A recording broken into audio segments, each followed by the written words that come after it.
Yeah, but of course, this is just something that just happens, man. Stories often get mixed up throughout time. You know what I'm saying? It's kind of like the story of Simeon Tuku and Simon Kimbagu.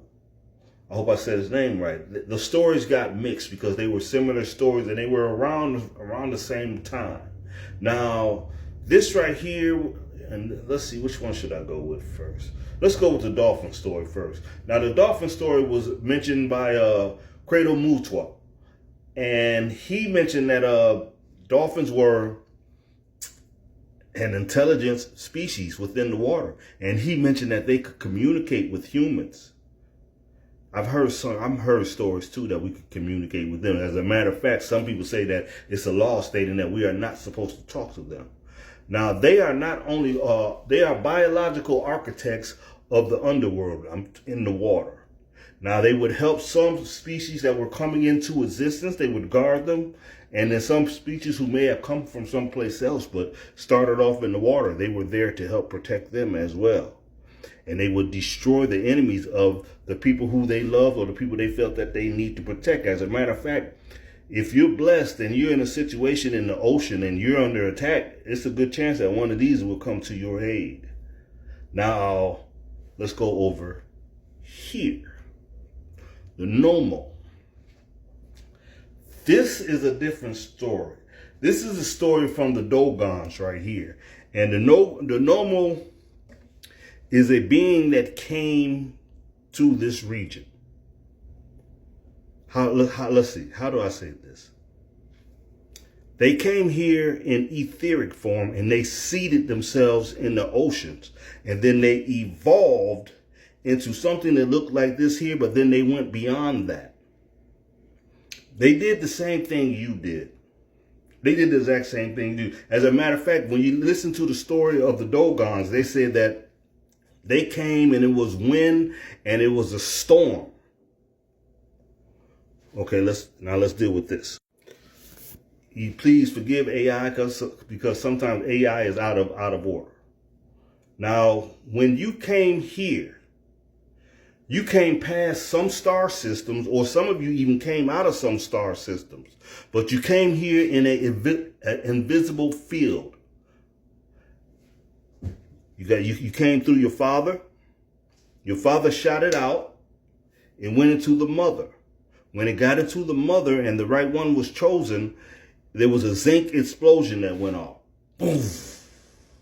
Now that zinc explosion was a force that came off of that. You know what I'm saying? Even for it to make the light, it was a force. So of course we can't hear it, but there is a sound with that. Now imagine that on a larger scale, a force coming to this earth and landing in our oceans. Right. It would be like a lightning strike. So as they said, it came like a storm. It came in a storm. Now some people, as time went by, they couldn't understand that part, how something came from the etheric field and manifested into the physical field. They couldn't understand that part. So later on in time, people start adding, it was a spacecraft. It was a Merkaba, and a Merkaba is closer than a spacecraft. But they as a matter of fact, some people said it was an ark. When they said it was an ark, they didn't understand what that meant. They were talking about an ark of energy. They weren't talking about a physical ark. Now, after the zinc explosion, you became what you would call an amphibian-looking thing. You almost look like a tadpole. But then you begin to form into this right here, this thing that we call a child. Now let's continue. Now the Nomos, it seeded itself in the water and it evolved just like you did inside of your mother. As a matter of fact, this is Mother Earth.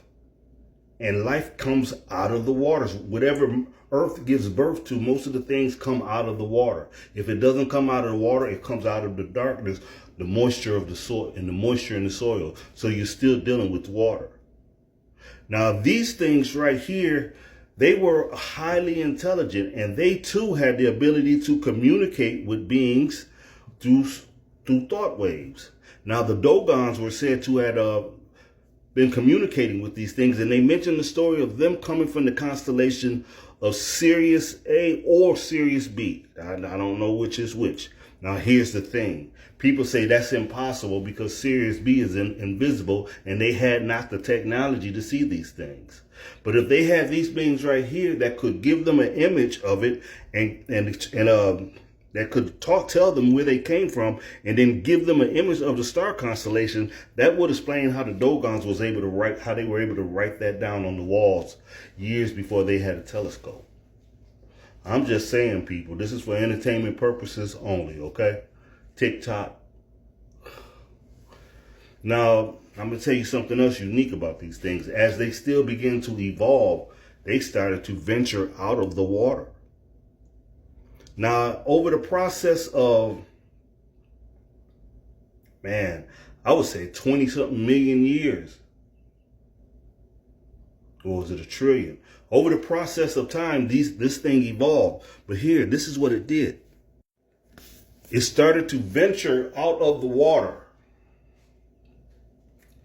And then it would go back in the water when needed. But then it started to venture further and further and further out. As it began to venture, its fins started to turn into arms over the process of time, or legs over the process of time. They began to develop another set back here. They were able to move, and then they started to figure out that, you know what? I can stay out of water a little longer. As long as I can find some water in a little river or stream and just get wet and have something to drink, I could survive. And it started to do so. And as it did, it started to learn how to stand upright and reach and grab certain foods that it would eat. So it slowly began to learn how to stand upright. Now, it began to grow hair on it, you know what I'm saying, because it was like it's for a safety mechanism. The hair was to be sensitive, so they could sense danger and things around them. Now, as time went by, they began to stand upright and they began to look like these things that we call monkeys. I'm talking about something that was birthed from the earth. Some of these, and then as they as they went even further, they began to look like a reptilian-like thing. This right here. Now, I would imagine that some of them went ahead and evolved and became land creatures, and some of them became partial land creatures and partial water creatures, and they began to evolve and they went back and lived in the water. This is probably where these things, if they are real, called mermaids, this is probably where they come from. And then the movie that we grew up watching, the thing from the Black Lagoon, look that up, kids. The creature from the Black Lagoon, look that up.